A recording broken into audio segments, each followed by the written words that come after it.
and welcome to another Wellness Wednesday. I am your host, Shanae, and I have my friend Curtis Jackson here. He has been a pillar of the sobriety community, I believe, in our area. Um, and we're going to listen to his story. So, Curtis, you want to introduce yourself and tell us a little bit about how you got to this?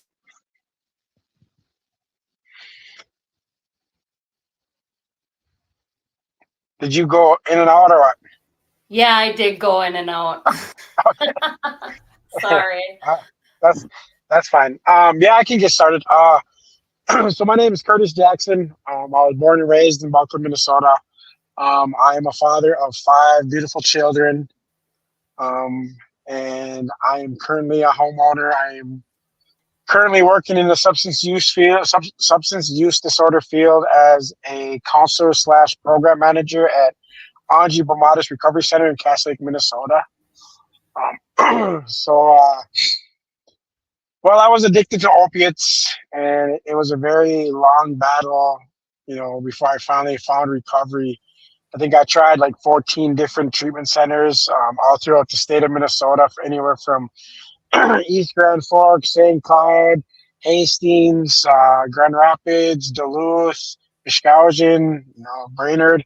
So I've been all over the state of Minnesota, just trying to find my path, so to speak. And and I started off by just, not really knowing what I wanted to do after high school. I mean, I did have an opportunity to go play baseball, but I felt like that wasn't fulfilling enough, even though, I loved baseball.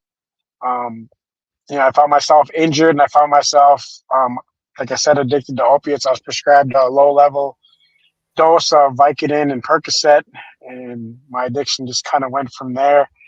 I really tried to keep myself away from all that stuff in high school, just because I knew I had them addictive personalities. I watched my parents struggle with it. They still do today. I watched my twin brother struggle with active addiction, and he still struggles to this day. So when I state that I'm a homeowner, my parents literally live 3 miles from me, and I don't ever really see them. It's been a great journey. I met a lot of great people like Shania, along my way. I had an opportunity to be in recovery with Shanae and a few other individuals in the Grand Rapids area, where, we just kind of started off with Sober Squad over there in 2016. I had a few good brothers that, we just wanted to do something in recovery that was different. We had Bobby Rose, we had Corey Babb, we had Jared Anderson, we had Lucas Lenortson, and we just wanted to do something different, and we wanted to do something better for our community. I wasn't necessarily from the Grand Rapids area, but it was home for a long time. And sorry, my kids are trying to talk with me. It's okay, I get it. But so where was that? So my story started with wellness court. I was looking at going to prison, and I didn't feel like I was gonna be very successful if I went to prison. So I advocated for myself pretty well, along with a few other individuals that really truly believe that, given an opportunity, I would be able to be successful in recovery. So I had judges advocating for me. I had attorneys advocating for me. I had other probation officers advocating for me. I had all kinds of people just advocating, because they saw in me what I couldn't even see. They knew I was capable of so much more. And I went through wellness court. It was the first time ever that I was able to complete any kind of probation slash wellness court without any kind of violations or any kind of jail stays, or, so it gave me an opportunity to, really find out who I was and what I wanted to do. It was for the first time ever I was given an opportunity to hold myself accountable. All the other probation officers were like, well, you can't do this, you can't do that, da da da, whatever. this probation officer said, "Well, Curtis, you can use all the drugs you want. You can go do whatever you want. Just understand that you have consequences with each choice that you make." And I think Right. that's what I needed to hear at that time in my life, was like, someone telling me that I can't do this or can't do that. He told me, go ahead and do whatever you need to do. Just remember you got consequences. So I took that for what it was. And at the time I was getting ready to lose custody of my kids. And that was definitely something I didn't want. I always prided myself as being a father. I always wanted to be a father at a young age. And so I knew that wasn't what I wanted. I didn't want to lose custody of my kids. So I finally put in the work. I finally, held myself accountable, and I finally, took responsibility for all the bad choices that I made in life. And I was finally willing to listen to other individuals that had already walked this path that I wanted. I was so ignorant and arrogant, when I was younger. I thought I knew it all at the age of 20. I really did. The older I got, the more I realized I didn't really know nothing. And, so finally I just learned to shut my mouth and, just really listen. And that was for the first time in my life. I've always been someone who could talk. I've always been someone who, I guess, doesn't really listen. I was always one who was very charismatic, and I was able to, smooth talk anybody. So I think that was something that I really needed to do, was just be quiet for a while, and I remember someone telling me, one of my first meetings I went to in 2016, my recovery date is February 26, 2016. And I sat 60 days first before I went to Hope House. And then one of my first meetings, I think it was somewhere around in May or June of 2016. I went to a meeting, and this old timer, his name was Len. And I'd been in and out of the meetings, a few times. And he told me, he's like, so this time I want you to try something. And I was like, what's that? And he goes, keep your mouth shut. So I was like, okay. So I was like, okay, I'll try that. And I mean, I got to be honest, it didn't really last that long. But I mean, probably the first month or two, I really did try to listen. I was really trying to listen more. And, and I really loved them old timer meetings. They're but my ultimately, favorite. The yeah, I know. Cohasset post office meeting was my home group for a long time. I love Yeah. those old timers. Yeah, Friday night's my favorite meeting. Ultimately, like I said, I was able to complete wellness court, successfully. I graduated after about 2 years. And then I ultimately end up getting custody of my kids. So now today I'm a single father of 3 kids. I do have 5 kids. One is a adult child, or well, not an adult child, but he's an adult. He's 20. I mean, he's 25, and he does his own thing. He's in the carpenter union, and then I got my youngest boy, who just recently moved down to Spicer, Minnesota. But I do have 3 kids at home with me that I care for every single day, and my life would be nothing without them. I mean, I learned so much from them. It was almost like I was a kid again growing up, but my kids were there with me, and so it took a lot for me to grow up.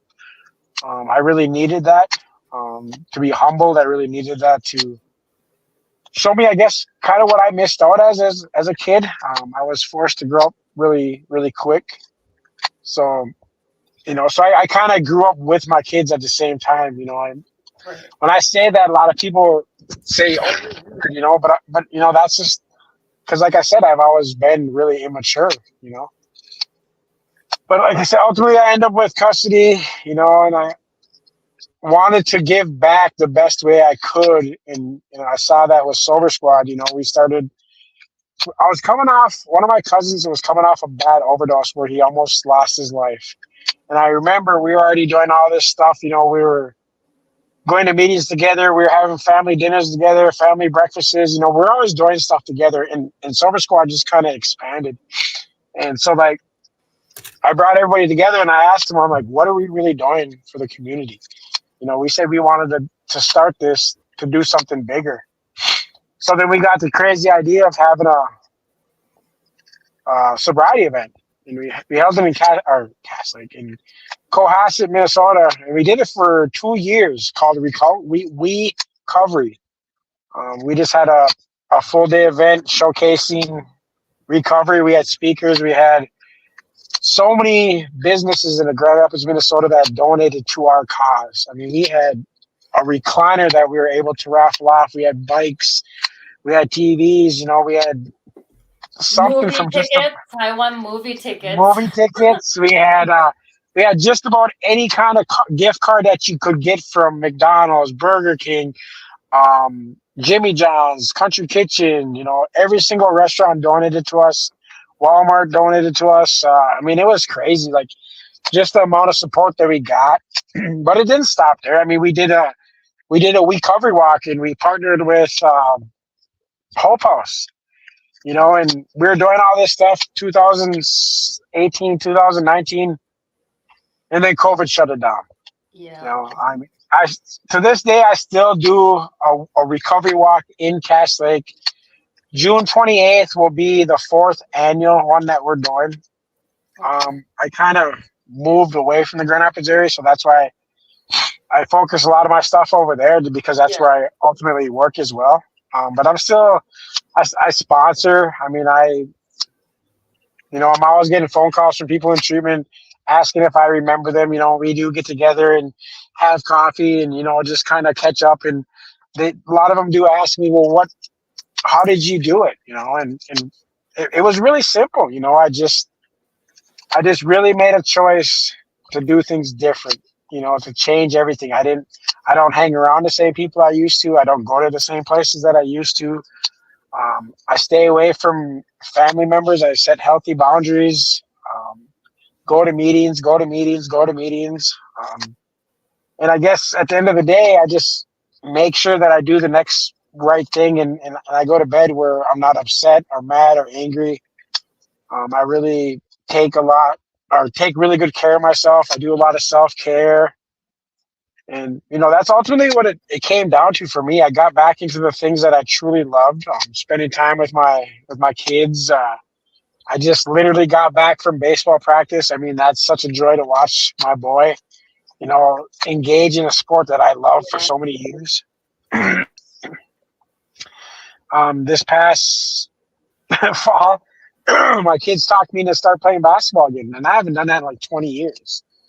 You know, but that's the thing is, like, I'm not closed-minded to anything. You know, like, I'm open to try anything and everything with my kids. You know, where before when I was in my active addiction, my oldest boy would ask me to do something, I'll be like, no, maybe later. You know, but that's because I was always going through withdrawals or something. So, and you know, my life is definitely different. You know, I give back every way I can. You know, I just try to help people, like, even if it's just little things. Like, I got people that are in treatment and they ask me, well, can you help me out with cigarettes? Can you help me out with pot? Can you help me out with this? And it's just really about giving back, you know, and there's a lot of people that don't know about that, but there's a reason for that, you know. It's because, like, I don't need to be recognized for helping people. You gotta give it away to keep it.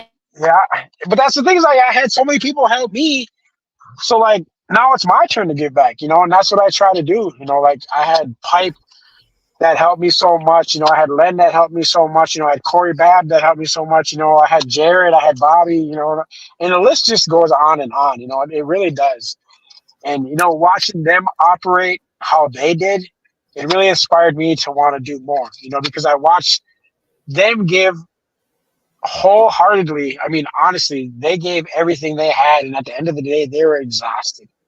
So that's what I wanted to do. You know, I wanted to be like them. You know, they were definitely my role models, you know, coming up in the Grand Rapids area. And I'll still say it, you know, Grand Rapids is the best recovery community I've ever been in. By far. I agree wholeheartedly. There was one thing I wanted to ask you about. Remember when you went to Washington? Oh, yeah. Yeah. What was that about? I got to go speak on behalf of Joint Jurisdictional Courts. And what that is, you know, it's wellness court, but it's tribal courts and county courts working together, you know, to come up with a plan or a solution for individuals who kind of teeter on the reservation county borders, I guess, so to speak. So I went out there and I spoke to 4 different briefings. It was 4 different departments out there. It was the Department of Defense, the Bureau of Indian Affairs, Department of Health and Human Services, and Department of Interior, I think it was. Okay.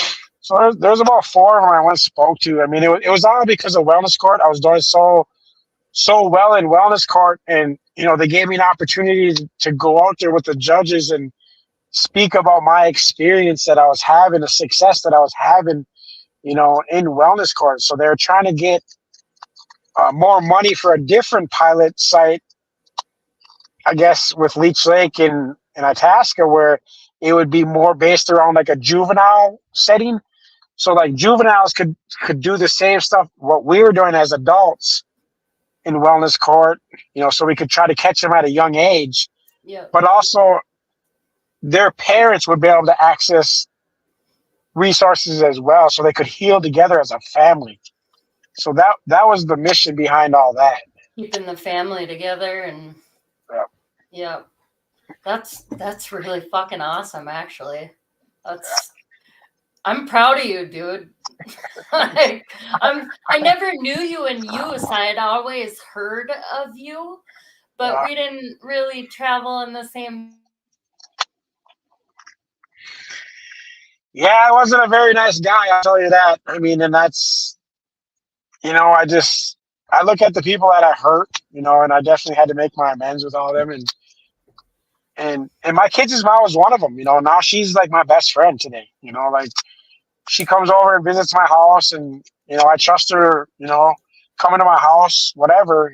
Trust her to stay here when I'm on vacation, or me and my kids are gone somewhere. But I mean, like truly having like her as a best friend when we couldn't make it as a couple. I mean, that says a lot. About how far both of us have come.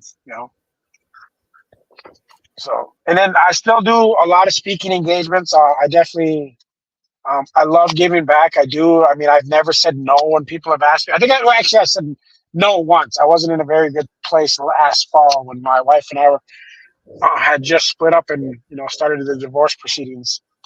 But other than that, I've never said no. I actually go to Grand Marais next Wednesday, and they're paying for me to come up there, and they're getting me a hotel room and stuff. So, I go all over the state still, and I still speak. I had a chance to speak with a guy on a podcast from. He used to live in Oklahoma, but he lives in Dallas, Texas now. Oh, my boyfriend's from Oklahoma. Really? Yeah. That's awesome. Yeah. So, and I've met a lot of people, along the way. I've had an opportunity working in the substance use disorder field where, I was able to have more networking. I was able to, meet people on a different platform. Mm-hmm. So now, and then we're able to exchange and stuff. And now I'm going to all this other stuff with the National Harm Reduction Coalition, the Opioid Coalition. Now they're getting ready. They want to have me start. It's called ORAC. It's one of Governor Walz's things for opiates. They want a Leech Lake member to be a part of that. So they literally just talked with me with it today about it, and it's just so many great opportunities that have come, from recovery.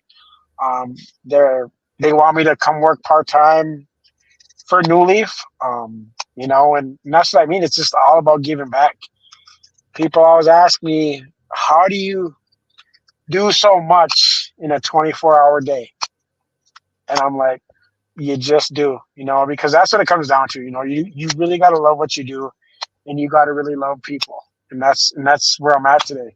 Anybody I can reach is going to be better for the community that they're involved with. Because I've said it multiple times, the drugs today are designed to do more than just ruin your life. They're designed to kill you.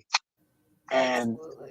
It's sad. It really is sad to see that this is where drug dealers are at, where they're to the point where it doesn't matter if they're killing this person or that person, because they know someone's going to be knocking on their door tomorrow. And that's something that I'm trying to help prevent, being on all these coalitions. So well, that's awesome, dude. Thank you for coming on and talking with me tonight. That's really cool. That's good to hear. You're leading by example.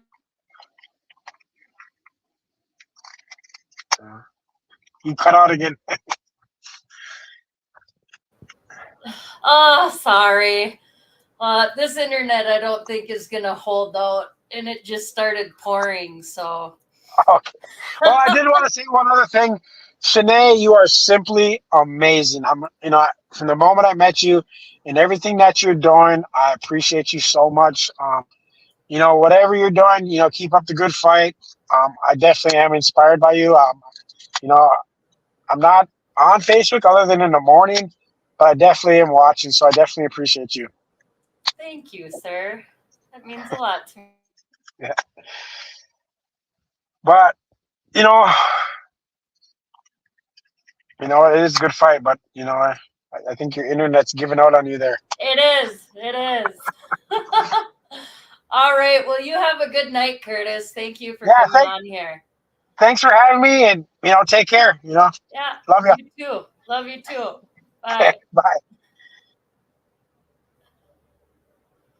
Well, that's it for Wellness Wednesday. I hope you guys all enjoyed that. That really made me happy. It makes me happy to see people that when I first got sober, that are still around.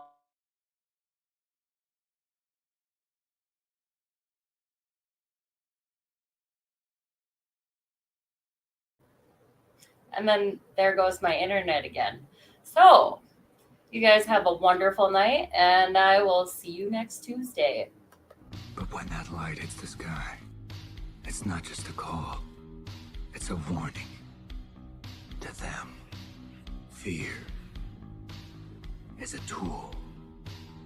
They think I'm hiding in the shadows, but I am the shadows.